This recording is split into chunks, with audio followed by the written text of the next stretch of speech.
ये समयसार जी परमागम है। इसका 5 गाथा पूरी हुई।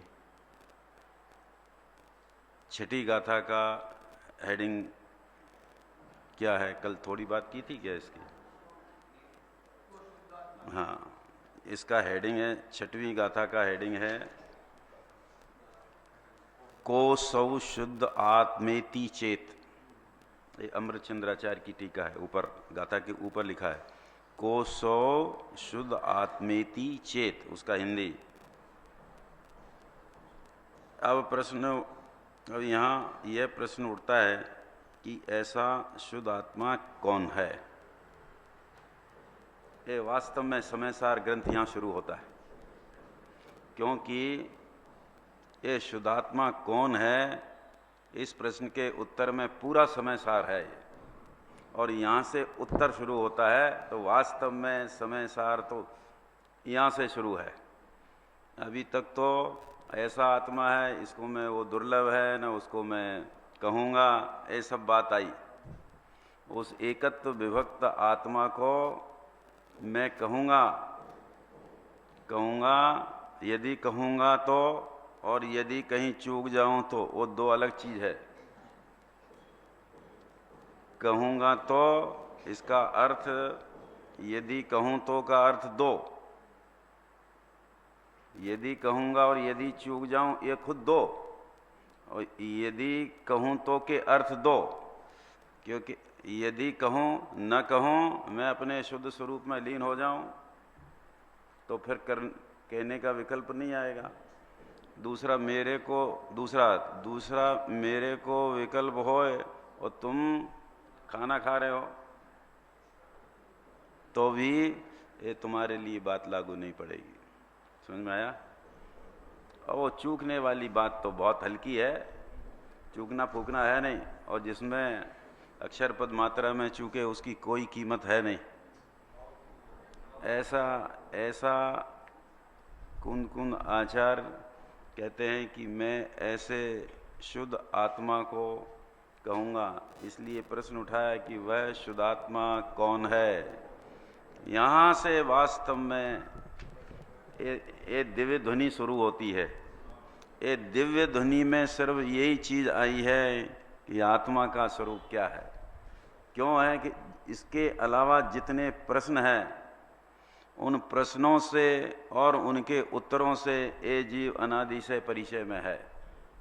हर प्रश्न इसने उठाया, हर एक प्रश्न का समाधान किया, और इसको बहुत अच्छे लगे। ये प्रश्न नहीं उठा कि वो शुद्धात्मा कौन है।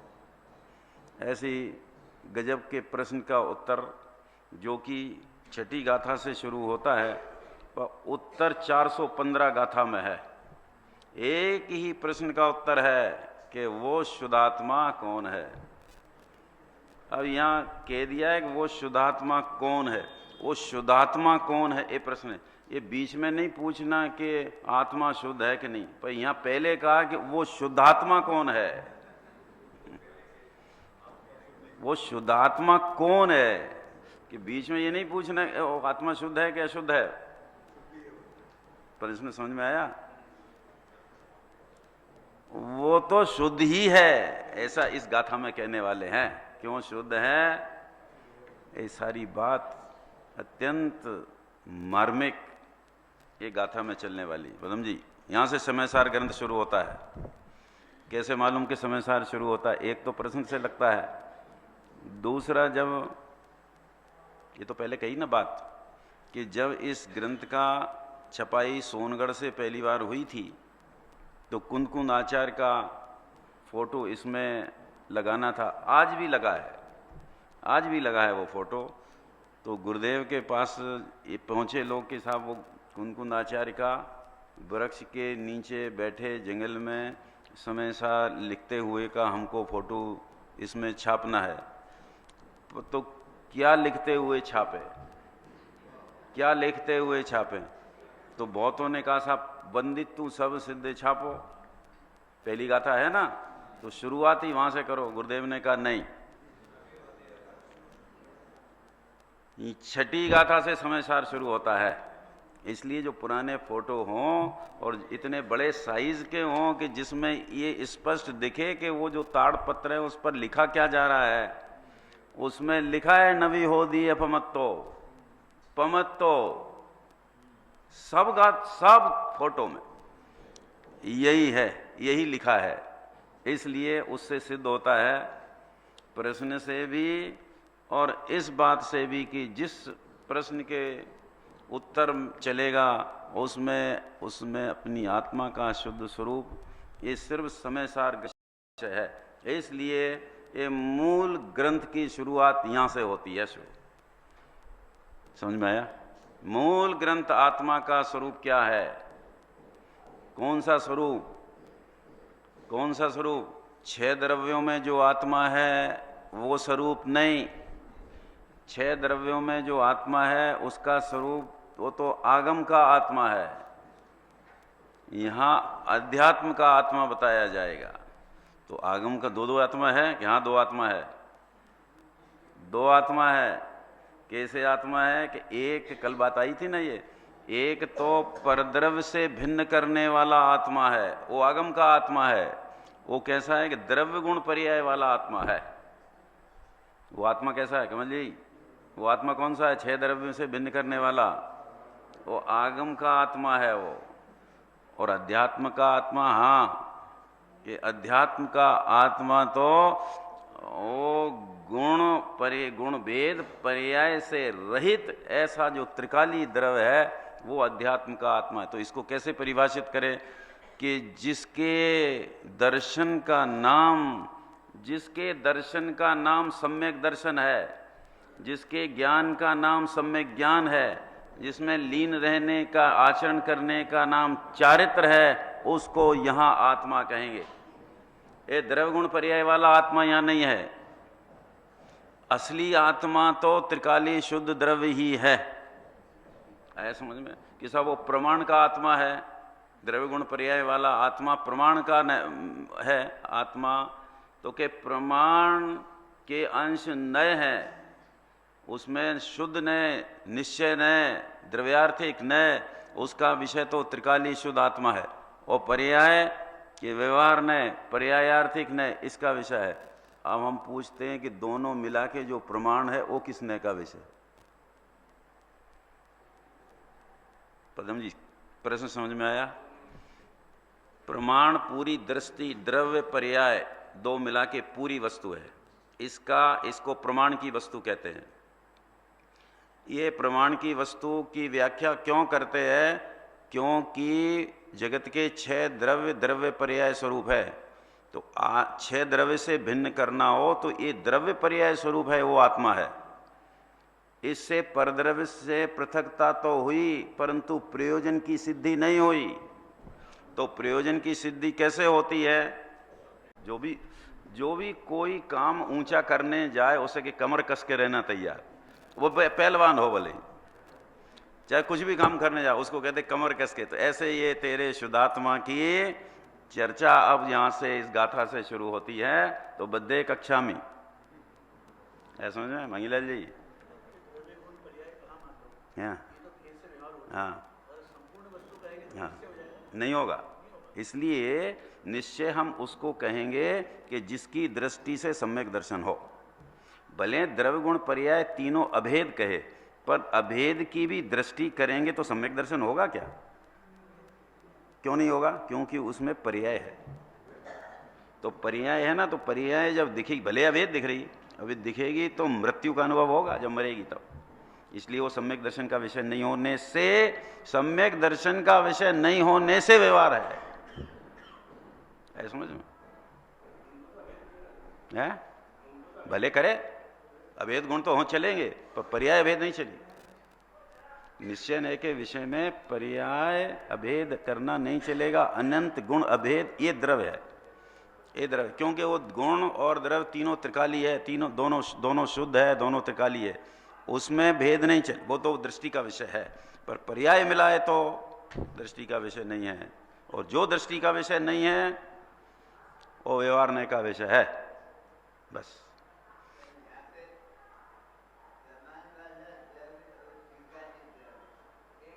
नहीं है। प्रमाण वाले द्रव्य का एक अंश समझने के लिए है।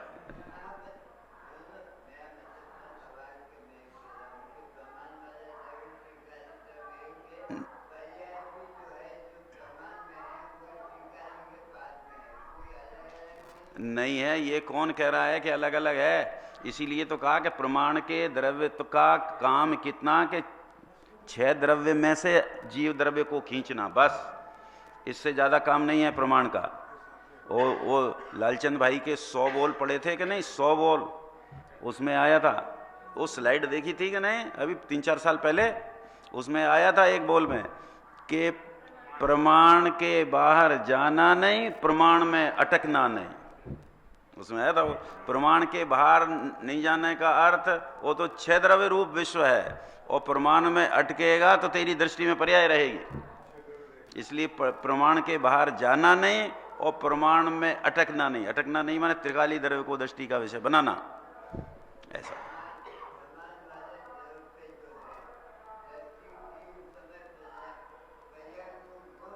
नहीं किया वो तो द्रव्य रह गया। अगर गौण किया तो गौण किया पर्याय को तो दृष्टि में नहीं आई पर्याय, वो तो शुद्धने का विषय हो गया, तो वो प्रमाण का नहीं रहा फिर।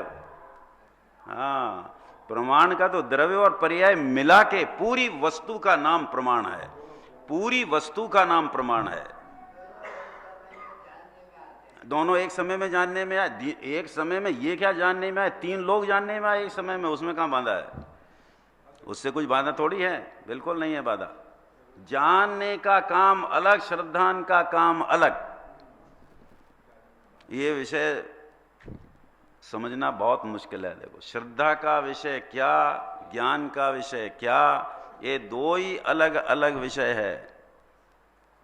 श्रद्धा ज्ञान का विषय तो सारा जगत है, श्रद्धा का विषय तो पूरा द्रव्य गुण पर्याय वाला विषय नहीं है। द्रव्य ज्ञान तो सकल द्रव्य के गुण अनंत पर जाए, अनंता जाने एक ही काल, सकली केवली भगवंता। वो श्रद्धा का विषय ऐसा नहीं है। श्रद्धा का विषय तो अपना आत्मा जो द्रव्य गुण पर्याय वो भी नहीं है। वही असली आत्मा समय सार का, जिसको यहाँ शुद्ध आत्मा कहने वाले हैं, वो तो त्रिकाली शुद्ध द्रव्य है। अभी कहेंगे कि पर्याय उसमें आ जाती है तो शुद्धता नहीं रहती है। ये बात करने वाले हैं, अभी इस गाथा में बात करने वाले हैं जो शुद्ध की परिभाषा करेंगे। और देखो 38 में 73 में ये बात है धारा प्रवाह चलने वाली। अपना बर्तन छोटा मत रखना, क्या समझे ना? बर्तन छोटा अर्थ क्या मतलब? कि माल तो बहुत हो, जीमने के जाए और खुद को बुखार हो, तो ऐसा नहीं करना, स्वस्थ होके जाना। ऐसे यहाँ की स्वस्थता क्या है कि बहुत सारे विकल्प की निस्सही करके आना। बहुत सारे विकल्प को लेकर नहीं आना यहाँ, समझ में? जेब में भी नहीं और दिमाग में भी नहीं, तो समझी? जेब में भी नहीं और दिमाग में भी नहीं। क्योंकि जेब में तो अभी वो चलता है जो सारे संसार से संबंध जोड़े, संसार से संबंध जोड़े, वो जेब में है, और संबंध खुद दिमाग में है। ये सबकी निश्चयी करके आना, क्योंकि इस संसार से रहित, संसार से रहित और संसार से रहित होने की चर्चा सुनने आए हैं। तो संसार से संबंध जोड़ने की चीजें लाना है, सोचो जरा। इसलिए बहुत विकल्प का निश्चय करके यहाँ आना। जो पूर्व में स्वभाव कराए उनकी भी निश्चय करना। अब वही और क्या करने आए हो यहाँ? देखो,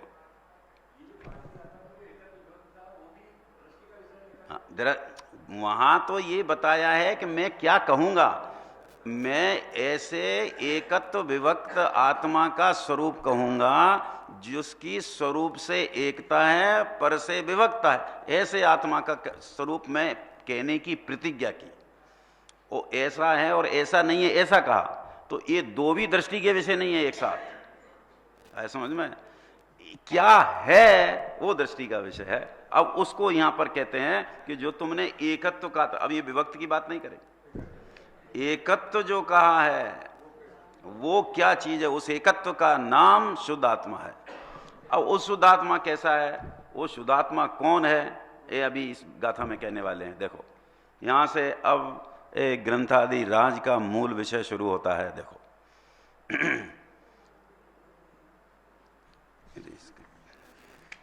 णविहोदी अपमत्तो अपमत्तो जान गो दुजो भावो एवं भणन्ति शुद्धम णा दोजो सो दुसो चेव।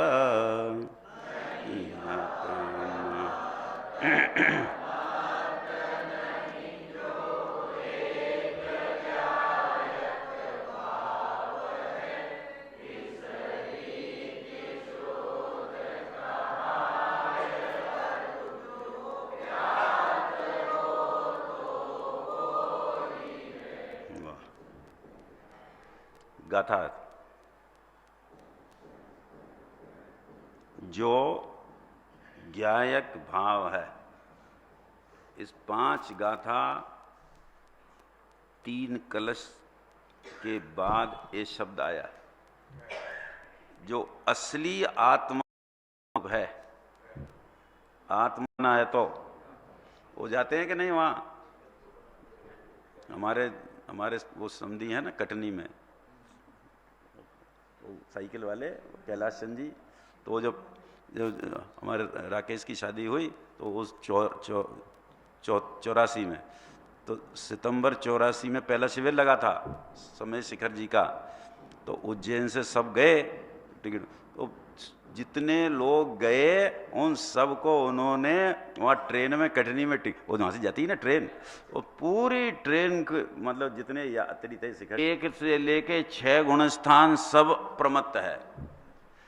तो आप जैसे हो वैसा समझो, परंतु 7वें से ऊपर के 7वें और ऊपर से सब गुणस्थान अप्रमत्त है, शुद्धोपयोग की दशा के, कि मतलब कि पर्याय मात्र मैं नहीं हूं, मैं तो त्रिकाली शुद्ध द्रव्य हूं। ऐसा करने से कुंदाचार की ये बात मानने से, भले वो 6-7 में कहते हैं नबी हो दिए पमत्तो पमत्तो, तुम पहले में कहोगे तो कम से कम चौथा तो हो जाएगा। ऐसे ज्ञायक भाव पर दृष्टि डाली तो कम से कम चौथा होगा। भाई ये तिलक लग गया, ये तिलक लग गया अमिट मोक्ष जाने का, ये कहते हैं। देखो प्रमत्त भी नहीं और अप्रमत्त भी, अप्रमत्त पहले कहा, क्यों कि वास्तव में जो गुणस्थान में कोई जीव आता है ऊपर के में, तो 6-7वें में से 6 में नहीं आता है, 7वें में आता है। चाहे पहले से आए, चाहे चौथे से आए, चाहे 5वें से आए, आएगा 7वें में। वो अप्रमत्त दशा में आता है, फिर गिरता है तब, इसलिए नाम पहले अप्रमत्त का लिया। मूल गाथा में है अप्रमत्त। देखो नवी हो दिए अपमत्तो, फिर लिखा है न पमत्तो। ऐसा समझ में, जो मूल बात समझ में, जिस बात पर कुंदाचार्य जोर दे रहे हैं उसी एंगल से, उसी दृष्टिकोण से समझना।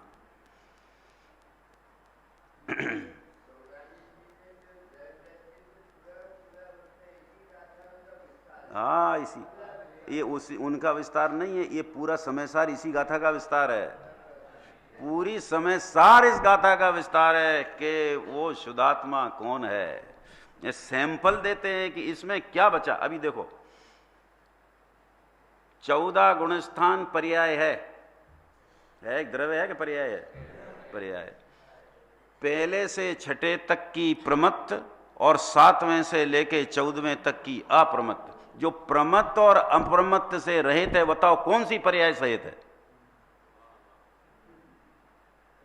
विचार करना। देखो है ये प्रमत्त अप्रमत्त का अर्थ पर्याय मात्र से रहित है। ये ऐसा दृष्टि का विषय शुद्ध आत्मा।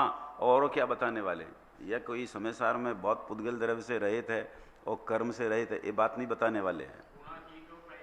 हाँ, पर्यायातीत है, क्योंकि गुणस्थान सब पर्यायी है, बदलती है ना, बदलनी चीज पर्याय है, द्रव्य नहीं है। ऐसे प्रमत्त भी नहीं, अप्रमत्त भी नहीं, आपकी पर्याय में तो चलती, चलना अलग बात और मेरी दृष्टि कहाँ है वो बात अलग है समझ में। हमारे घर में कचरा भरा रहता है, कचरा निकालता, रोज निकालते हैं, निकाल कर फेंकते, कि आपका घर में से कचरा निकलता है, अरे पर निकलता है, पर हमारी दृष्टि में तो शुद्ध शुद्ध घर है, कचरा रहित है, कचरे पर दृष्टि नहीं है। क्या निकलता तो निकालता है तो फेंक देते, नहीं आ समझ मांगीलाल जी। ऐसे ही ये प्रमत्त भी नहीं, अप्रमत्त, ये दशा दशा है, ये दशा है, पर मेरी दृष्टि में दशा नहीं, इसका नाम नवी हो दिए अपमत्तो पमत्तो। प्रमत्त भी नहीं। इस प्रकार इसे शुद्ध कहते हैं। इसका अर्थ क्या कि अगर इसमें, इस मेरी शुद्धता में अगर पर्याय मिला दी है तो अशुद्धता होती है। तो पर्याय मिलाने से कैसे अशुद्धता? हम तो शुद्ध पर्याय मिला देते, प्रमत्त की नहीं मिलाते, अप्रमत्त की पर्याय मिला देते हैं, तो शुद्ध रहेगा कि शुद्ध पर्याय मिला रहे शुद्ध द्रव्य में, कि ये पर्याय मात्र मिलाने से अशुद्ध है। क्या कहा? क्योंकि त्रिकाली द्रव्य वो पर्याय के साथ देखोगे तो वो देखने वाली पर्याय शुद्ध नहीं हो सकती है, जिसको देखती है उससे शुद्ध नहीं तो कि वो अशुद्ध है। सूक्ष्म है जरा बात। पर्याय मिलाकर द्रव्य देखा, चाहे प्रमत्त हो कि अप्रमत्त हो, तो कि दृष्टि का विषय नहीं रहता, उसकी दृष्टि करने से दृष्टि में शुद्धता उत्पन्न नहीं होती। तो क्या होती है कि अशुद्धता, कि वो अशुद्ध है। तो अशुद्ध क्यों हो गया? क्योंकि तुमने वो शुद्ध द्रव्य के साथ पर्याय लगा दी है। समझ में? मनी समझ में आ रहा है कि नहीं? अलौकिक है बात है। हाँ, नत मिला दिया। तो तुम्हारी दृष्टि में शुद्धता नहीं उत्पन्न होगी, तो कि जहां देखते हो वो अशुद्ध है। वो अशुद्ध नहीं, वो तो पर्याय के साथ देखने का नाम अशुद्धता है। ऐसा कहते हैं यहाँ भंडगर। कभी सुनी नहीं होगी, कभी अनंत काल में नहीं सुनी होगी, समझ लेना ये बात।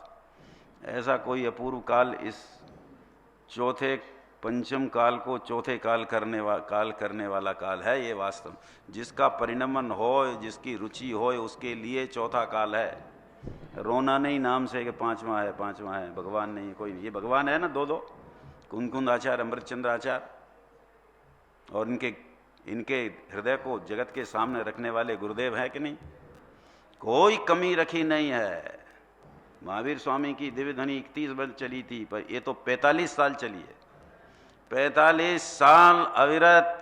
अभी कितने अपन ने प्रवचन सुन लिए, अगली 7-8 साल से सुन रहे हैं। 7-8 साल में करीब 3000 दिन तो हो जाएंगे। कितने होंगे 8 साल में?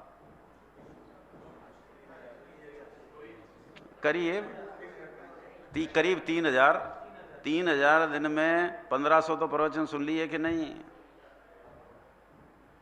अप्रोक्सीमेट तो 1500 तो प्रवचन सुन लिए कि नहीं? कभी भी एक भी प्रवचन में त्रिकाली शुद्ध द्रव्य के जोर के अलावा कहीं भी जोर आया है? इसका नाम प्रवचन है। ये है प्रवचन, बाकी सब बकवास है। समझ में आया? देखो, इसलिए कि 2 दिन में एक सुनते हैं ना। अरे राम, जरा बिल्कुल अटेंशन में बैठना चाहिए, संकेत में समझना चाहिए। अपने एक प्रवचन 2 दिन चलता है ना, है? अच्छा, हाँ, 30 मिनट चलाते हैं, 30 मिनट चलाते हैं, इसलिए 3000 दिन के 1500 प्रवचन हुए हैं। ऐसा समझ में। ऐसे इस प्रकार इसे शुद्ध कहते। शुद्ध की परिभाषा याद रखना कि इसमें राग द्वेष है, इसलिए शरीर है, अशुद्ध है, कर्म है कि नहीं, ये शुद्ध नहीं। त्रिकाली चीज में क्षणिक मिलाने का नाम अशुद्धता है। और राग द्वेष मिलाए वो तो बात नहीं है, क्योंकि यहां अप्रमत्त दशा में तो शुद्ध पर्याय है, तो शुद्ध पर्याय मिलाने से अशुद्धता आती है। तो इसलिए वो अशुद्धता तो बहुत बाहर की है, अभी सभी टीका में आएगी बात। वो अशुद्धता कौन सी? वो परद्रव्य की, कर्म की, और वो तो बात नहीं है यहाँ। राग की भी बात नहीं है यहाँ। तो ये क्षणिक चीज मिलाने का नाम, इसका नाम अशुद्धता है। क्यों? कि वो उससे सहित देखे तो तेरी पर्याय में निर्मलता नहीं होगी, इसका नाम अशुद्धता है, ये कहते हैं। इसे शुद्ध कहते हैं। इस प्रकार इसे प्रमत्त और अप्रमत्त नहीं है, इसलिए शुद्ध है ये कहते हैं।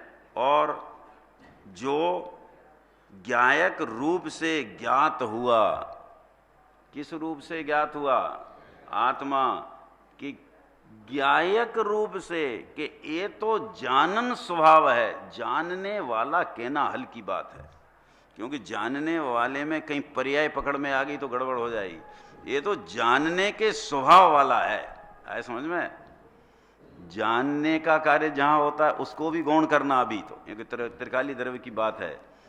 जानन स्वरूप जो है वो ज्ञायक रूप से, ज्ञायक स्वरूप से, ज्ञायक स्वभाव से ज्ञात हुआ। जब उसकी दृष्टि करी तो पता लगा, तो मैं तो मर गया अनादिकाल से, मैं तो इसको दूसरों को भला करने वाला मानता था, दूसरों को मदद करने वाला मानता था, दूसरों को सलाह देने वाला मानता था। और ये तो कैसे ज्ञात होता है? ये तो जानने वाला ही ज्ञात होता है, ये करने वाला ज्ञात होता ही नहीं है। भटनगर कथा क्या है?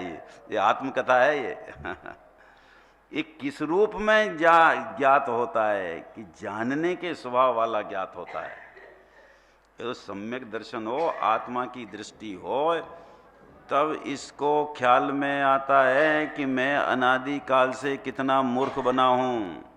मैं तो, मुझे तो इसकी आत्मा की दृष्टि हुई तो ये आत्मा मुझे जानने के स्वभाव वाला ज्ञात होता है। मैं तो इसको राग वाला, शरीर वाला, करने वाला ऐसा मानता था। ये तो ज्ञात ही नहीं होता है इसका।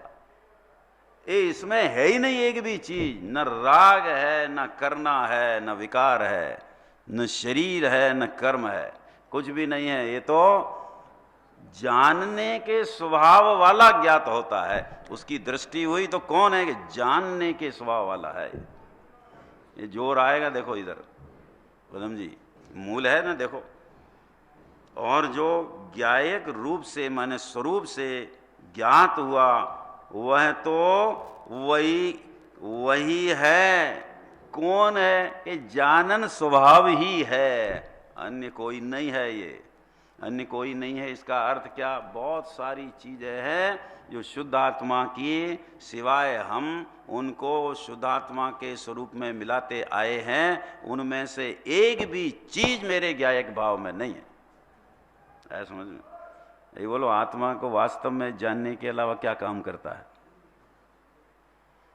आत्मा जानने के अलावा क्या काम करता? तुम मान सकते हो उसको कि ये फला करता है, फला करता है, परंतु ये तुमने उसको जानने वाले को करने का काम सौंपा तो कभी कभी रिजल्ट देखना कि हमने इसको करने का काम सौंपा था, ये कर पाया कि नहीं कर पाया?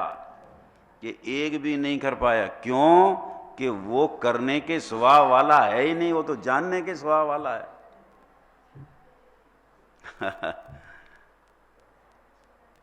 महिलाल जी है, ये महिमा तो जैसा है वैसा जाने तो महिमा है। कैसा है? कि ज्ञायक है और उसकी दृष्टि हुई तो पता लगा कि अरे ये तो वही है। कौन है वही? ये तो ज्ञायक ही है। ये करता फरता नहीं है बिल्कुल, ये राग वाला नहीं है बिल्कुल, ये शरीर नहीं है बिल्कुल, ये पैसे वाला नहीं है बिल्कुल। आज तो गुरुदेव ने कहा था ना पैसे की धूल कितनी बार आज। वो कोई उनको कोई सेठियों को मक्खन थोड़ी लगाना था कि वो जैसा वो बैठे सब लेके। वो एक ने तो कहा कि आपने अच्छा कहा साहब कि द्रव्य दृष्टि करना चाहिए, तो हमारी तो पहले ही द्रव्य दृष्टि है।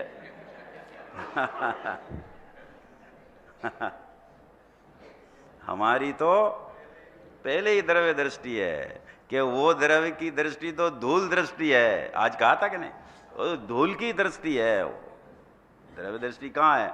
ये तो द्रव्य दृष्टि यहां हो तो उसको ज्ञात होता है कि वो तो जो ज्ञायक है वो ज्ञायक ही है, दूसरा कुछ उसमें देखो लिखा है ना सब अंत में, अन्य कोई नहीं है। जो ज्ञायक है वो ज्ञायक ही है, अन्य कोई नहीं है। अब देखो ऐसा तो अभिप्राय कुंद आचार्य का इस गाथा के बारे में सिर्फ संकेत किया है। संकेत कितना भाव भरा है कि ये आत्मा, अभी सब बोल आएंगे, पहले 3 बोल आएंगे फिर आगे और ज्यादा बोल आएंगे कि ये तो त्रिकाल एक रूप जानने स्वरूप वाला है, ये नित्य है, ये एक रूप है, इसके साथ अनित्य को नहीं मिलाना। अनित्य को मिलाएगा तो तेरी दृष्टि में शुद्धता नहीं होगी। इसलिए उस एक रूप ज्ञायक भाव की दृष्टि करना, उसका नाम सम्यक दर्शन है। देखो टीका अमृतचंद्र आचार्य,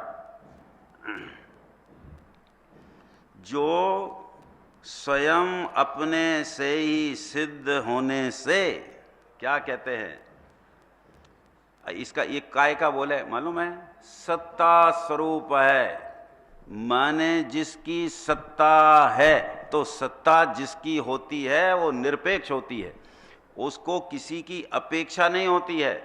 सत्ता है ना, सत्ता, सत्ता काय की है, वो अस्तित्व गुण का जो 4 छंद है उसमें क्या है, पहली लाइन, करता जगत का मानता जो कर्म या भगवान को, वह भूलता है विश्व में अस्तित्व गुण के ज्ञान।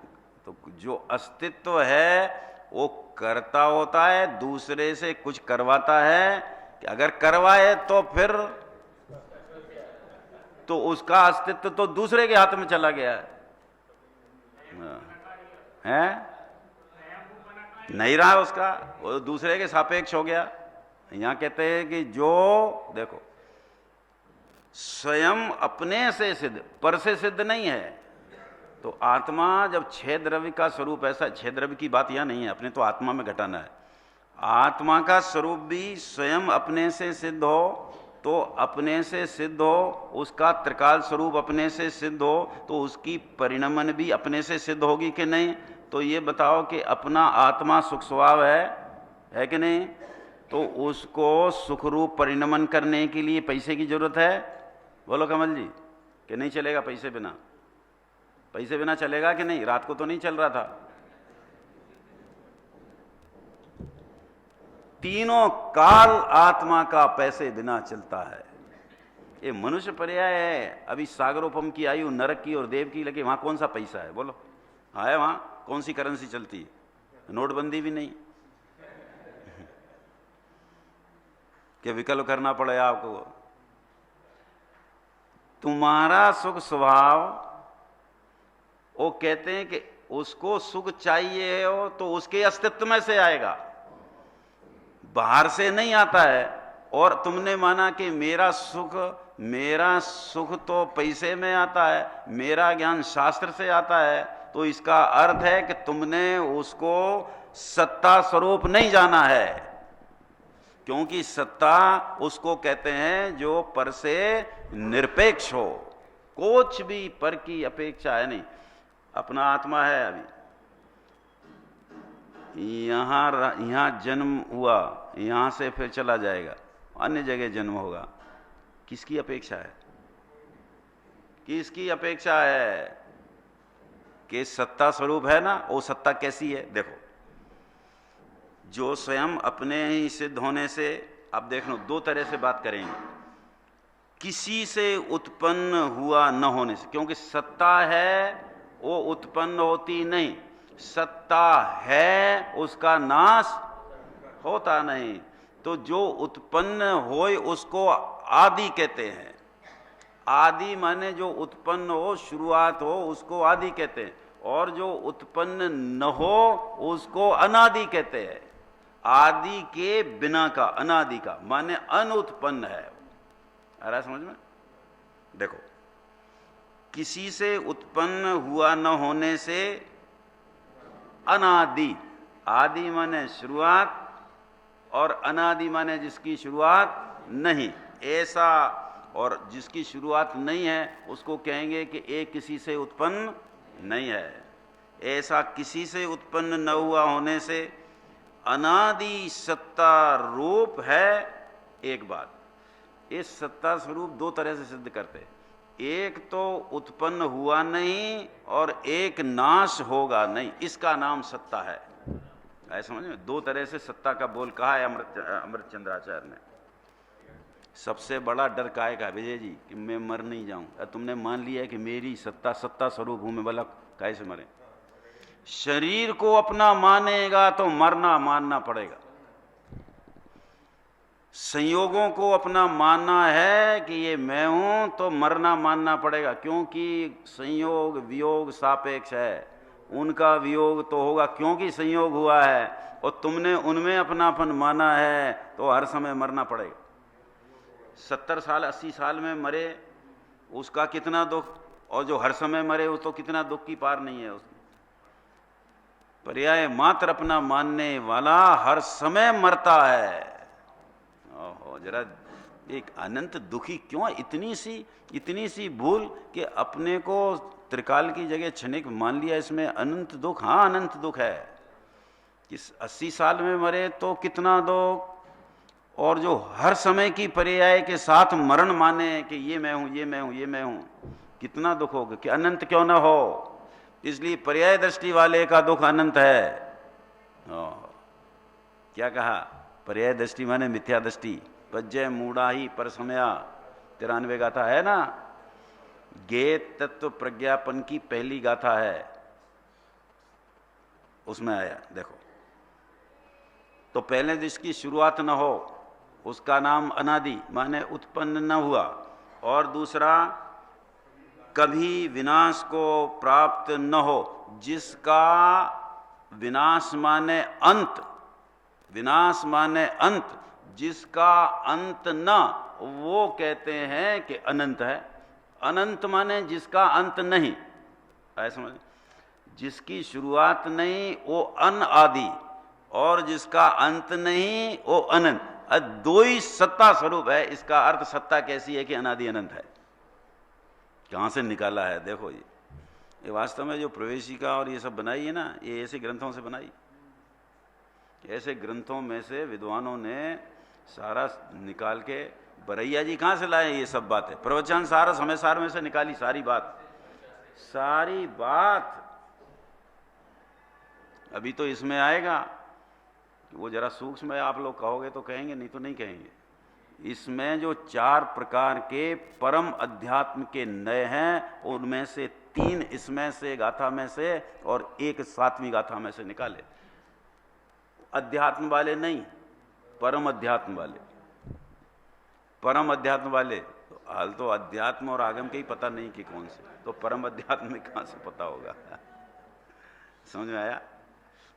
बताए थे ना एक बार, तो परम अध्यात्म के भी बताए थे, अध्यात्म के भी बताए थे, और आगम के भी बताए थे। तो इसमें से निकालें। और जिनका विस्तृत वर्णन पढ़ना हो तो पंचाध्यायी ग्रंथ है, उसमें है।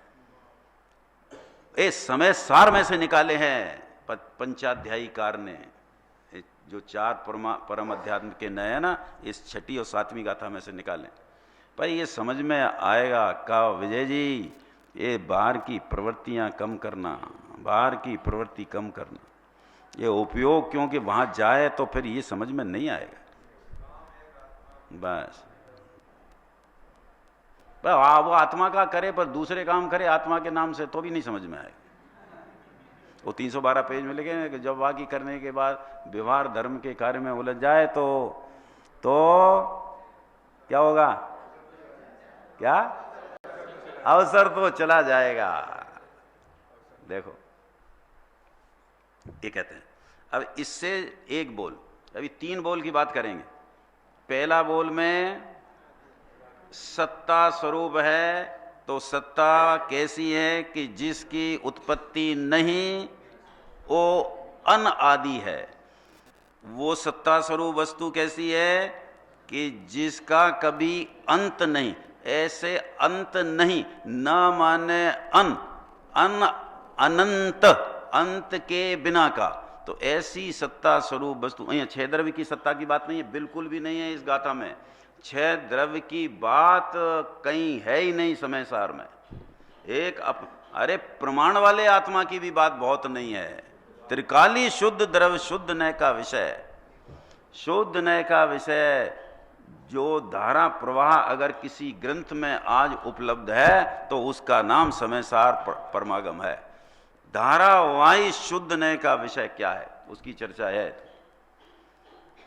तो एक बोल हुआ सत्ता स्वरूप, स्वयं अपने से सिद्ध होने से, किसी से उत्पन्न हुआ न होने से, ये अनादि और अनादि सत्तारूप है। दूसरा, कभी विनाश को प्राप्त न होने से कैसा है, अनंत है। अब देखो ये एक बोल हुआ। अब कहते हैं कि नित्य उद्योत रूप होने से क्षणिक नहीं है। पहले कहा त्रिकाली है, कहते अब क्षणिक नहीं है। तो क्षणिक नहीं है वो इससे नहीं जोड़ा कि अनादि अनंत है, सत्ता स्वरूप है। नित्य उद्योत रूप है, नित्य प्रकाशमान, जो इसका उद्योत नित्य है। अगर नित्य नहीं हो तो कहेंगे कि क्षणिक है, नित्यता न हो तो क्षणिक है। या तो कहते हैं नित्य उद्योत रूप है ये। इसका ज्ञान हमेशा जानने के स्वभाव और उसका बाहर में भी कार्य दिखता है। देखो ये जानने के कार्य वाला है, ये नित्य है, ये नित्य उद्योत रूप है। ये है समझ में। ज्ञान इसका अनादि निधन स्वभाव है, उसको पहचाना भी जा सकता है। कैसे पहचाना जा सकता है कि उसकी जानने रूप कार्य हर समय होता है। निरोध से लेके सिद्ध दशा तक एक भी जीव ऐसा नहीं है जिसका प्रति समय जानने रूप कार्य ना हो। भले एक इंद्रिय हो, एक इंद्रिय हो तो एक इंद्रिय से जानने का काम करेगा, 5 इंद्रिय हो तो 5 इंद्रिय। सिद्ध भगवान अशरीरी है तो वो भी पूरे ज्ञान स्वभाव से काम करते हैं, क्योंकि जानना ऐसा नित्य। देखो क्षणिक उद्योत रूप नहीं है, नित्य उद्योत रूप होने से क्षणिक नहीं है। देखो क्या कहे। हाँ, ये दूसरा बोल है। पहला बोल कौन सा है, अनादि अनंत होने से सत्ता स्वरूप है। अब कहते हैं कि नित्य उद्योत रूप होने से क्षणिक नहीं है। देखो ये 2 बोल एक साथ लिए। अनादि अनंत को अपन कहते हैं ना, ये तो त्रिकाली है। त्रिकाली के विरुद्ध किसको कहोगे कि क्षणिक है, तो कि क्षणिक नहीं है। पहले कहा कि सत्ता स्वरूप अनादि अनंत है, अब कहते हैं कि वो नित्य उद्योत रूप होने से क्षणिक, क्योंकि वो उद्योत खत्म हो जाए तो हम कहेंगे क्षणिक है, पर ये तो नित्य उद्योत रूप है। इसका अर्थ है कि क्षणिक नहीं है, क्षणिक नहीं है। और स्पष्ट प्रकाश मान ज्योति है। ये क्या चीज है, स्पष्ट प्रकाशमान ज्योति है। इसकी तरफ देखो तो इसकी ज्योति प्रकाशमान ही है, इसकी ज्ञान ज्योति कभी भी अस्त होती नहीं है। देखो कैसी गजब की बात।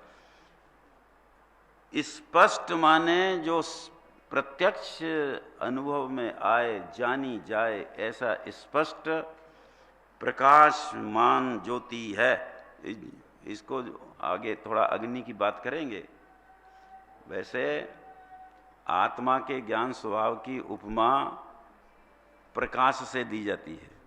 प्रकाश है ना, प्रकाश, वो ज्ञान प्रकाश रूपी है। जैसे कोई चीज को जाने, पदम जी सुनना जरा, जानने से जो जानता है उसका भी कुछ नहीं बिगड़ता है, और जिसको जानता है उसका भी कुछ नहीं बिगड़ता है। क्या कहा?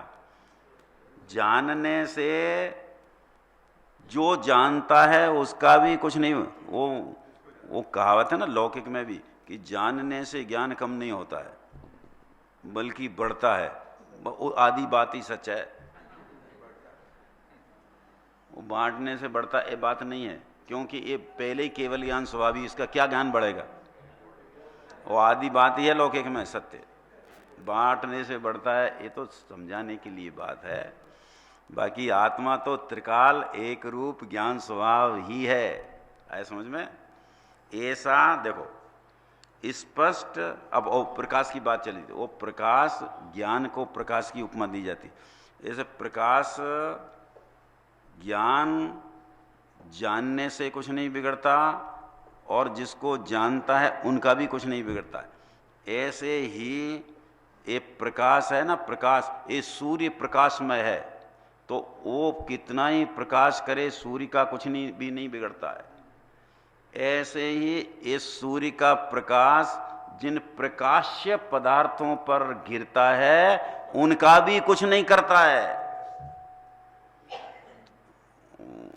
वो होते ना, इस बरसात के बाद सब पेटियों में से निकाल निकाल के सुखाते हैं कि नहीं, सब जेवर और तुम्हारा वो कपड़े वो सब सुखाते हैं कि नहीं?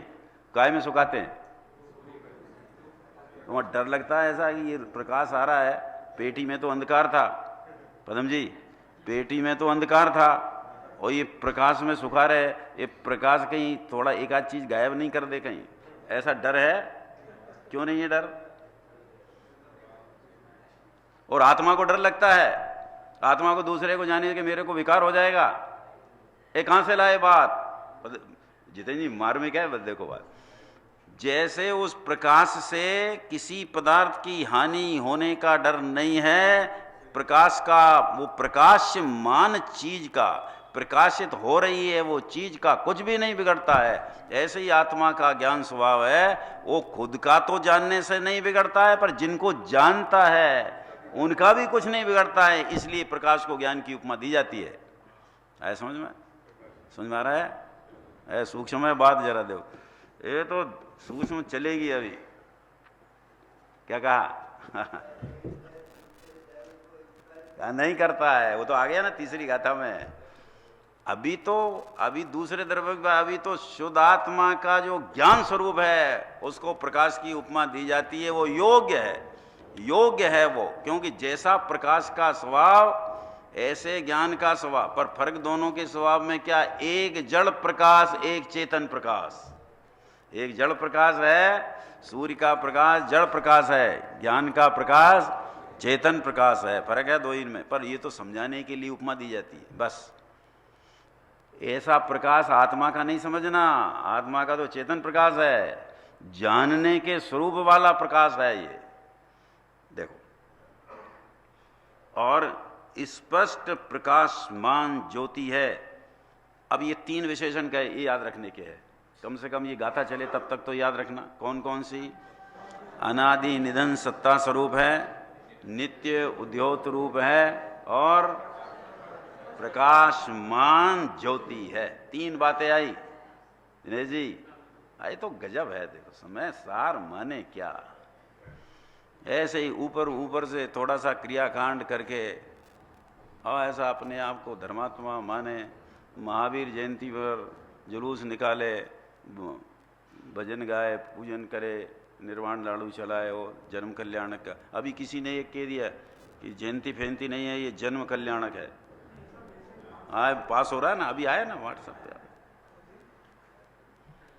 कि जयंती तो पता नहीं वो क्या, मैं तो भूल गया वो जयंती किसकी मनाई जाती। अरे जयंती उनकी मनाई जाती है जिन्होंने जन्म पर जय प्राप्त की है। जिनका जन्म नहीं होता है उसकी जयंती होती है, क्योंकि उसके बाद कुछ नहीं होता है। जन्म कल्याणक के बाद तो तब कल्याणक होता है, ज्ञान कल्याणक होता है, मोक्ष कल्याणक होता है। समझ में आए? अपनी मर्जी से कुछ भी दे दिया, अब उसे पूछोगे तूने कौन से शास्त्र में पढ़ा है ये कि मैंने सांस तो जिंदगी में एक उठा के नहीं देखा। बस वो एक कोई आता है विजय जी, वो बीच में जितने ए होते हैं ना वो कैपिटल लेटर से लिखता है। आप देखो वो भीतरा उस पर है वो ए कैपिटल। मैंने कहा है उसको लिखा, मुझे पता नहीं था कहाँ से आता है, तो मैंने कहा ये आप ए कैपिटल इसमें हर जगह कि हमारा उपयोग की कंसंट्रेशन नहीं रहती है, ये ए कैपिटल पढ़ते हैं तो आप आपको इसको लिखना मत लिखना। तो कहता है मेरा मैसेज नहीं है, मैं तो फॉरवर्ड करता हूँ, ये पता नहीं कहाँ से आता है। उसका जवाब आया। तो मैंने कहा पोस्टमैन है तो। कमल जी ऐसे बिना अपने अपने ज्ञान का तो प्रयोग करना ही नहीं, दूसरे कर रहे हैं ना बहुत लोग, वो जी चला ना काम, तो वो कर रहे हैं तो उनको लाभ होगा कि तेरे के लाभ होगा? किसको लाभ होगा? जो उसका उपयोग करे उसको लाभ होगा। देखो ऐसे तीन बात हुई फिर से। अनादि निधन होने से सत्ता रूप है, नित्य उद्योत रूप है और प्रकाशमान ज्योति है। कौन है ये? मेरा ज्ञायक स्वभाव। एक अकेला ज्ञायक स्वभाव नहीं, वो थर्ड पर्सन हो जाएगा नहीं तो। मेरा आत्मा, मेरा ज्ञायक स्वभाव, ये तीन रूप है। अब देखो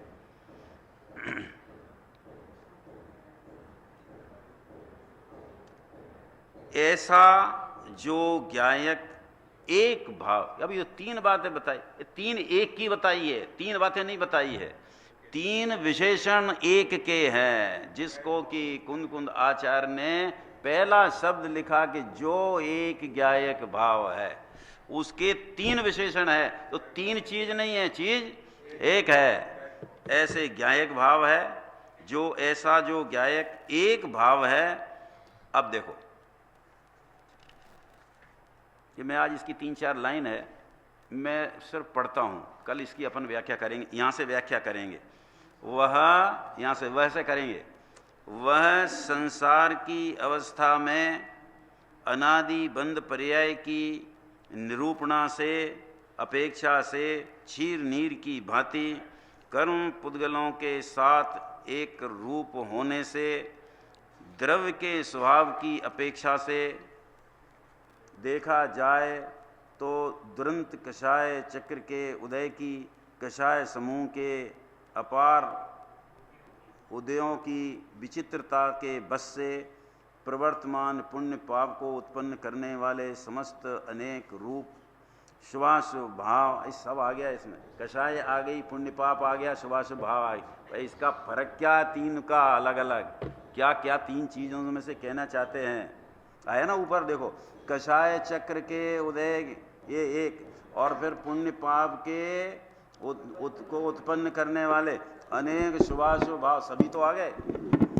शुभाशुभ भाव उनके स्वभाव रूप परिणमित नहीं होता, ज्ञायक भाव से जड़ भाव रूप नहीं होता, इसलिए वह प्रमत्त भी नहीं है और अप्रमत्त भी नहीं है। वही समस्त अन्य द्रव्यों के भावों से भिन्न रूप से उपासित होता हुआ शुद्ध कहलाता है। कमल जी क्या समझ में आया? तो पढ़ना मत छोड़ना, भले ही से पढ़ के आना, तो ये आप पढ़ के जो आएगा उसका यहां डबल ट्रिपल पुरुषार्थ होगा। और जिसने घर पदम जी जाके पढ़ लिया है उसके कुछ बाकी समझ से रहेगा नहीं। आए समझ में? इतना तो करना पड़ेगा ना अपने लिए, अपने खुद के लिए, अपने खुद के लिए इतना तो करना पड़ेगा। अगर वास्तव में आपको ये पहली गाथा है, असली समय सार की पहली गाथा है, जिसमें कि प्रश्न है कि वो शुद्धात्मा कौन है। इसलिए अपना भी उसी दृष्टिकोण को रख करके, मुझे भी ऐसे, मैं भी शुद्धात्मा हूँ, मुझे उसका स्वरूप समझना है, ऐसी दृष्टि से अपना अभ्यास करे। देखो अभ्यास करना, इस अभ्यास में उदयाधीन नहीं होना कि मेरे फलाना हो गया था इसलिए मैं नहीं आया, मैं फलाना हो गया था तो मैंने इसलिए नहीं पढ़ा, ये फलाना हो गया तो मैंने विचार नहीं किया, ये हर जगह उदयाधीन नहीं होना। पुरुषार्थ करना कैसे भी उदय में पुरुषार्थ कैसे भी उदय में मुनिराज तो पशु जंगल के शरीर खा रहे हों उसमें केवल ज्ञान लेते हैं, हम इतनी सुविधाओं में रहकर उदयाधीन होते हैं, क्या इसमें सम्यक दर्शन का भी पुरुषार्थ नहीं कर सकते हैं? चैलेंज लेना चाहिए कि नहीं पदम जी? एक ही चैलेंज ले लो बाकी अब बात चलेगी। हाँ वही बात है।